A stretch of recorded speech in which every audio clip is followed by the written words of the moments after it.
Hello दोस्तों, स्वागत है आपका मेरे चैनल मिस्टर स्पाइसी पर।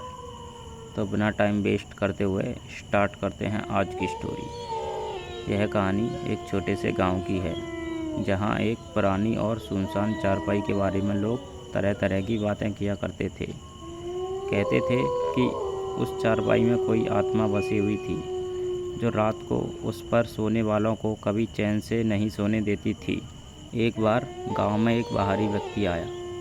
उसे इस चारपाई के बारे में सुनकर हंसी आ गई और उसने इसे महज एक अफवाह समझा।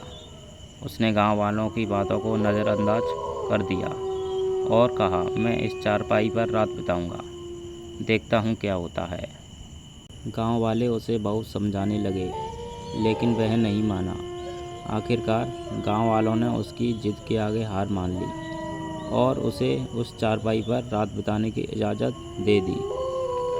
रात गहरी होने लगी, चारों तरफ सन्नाटा छा गया।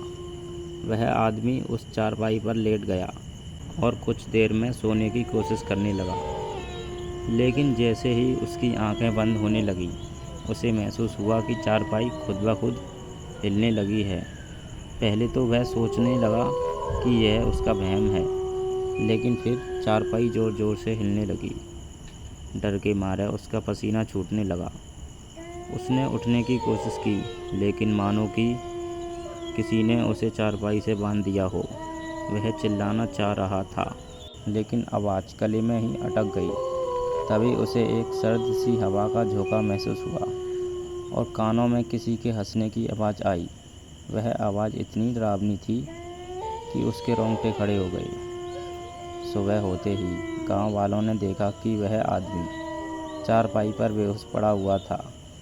जब उसे होश आया तो उसने गांव वालों से कहा, मैंने जो देखा वह किसी बुरे सपने से कम नहीं था। इस चारपाई में वाकई कुछ तो है।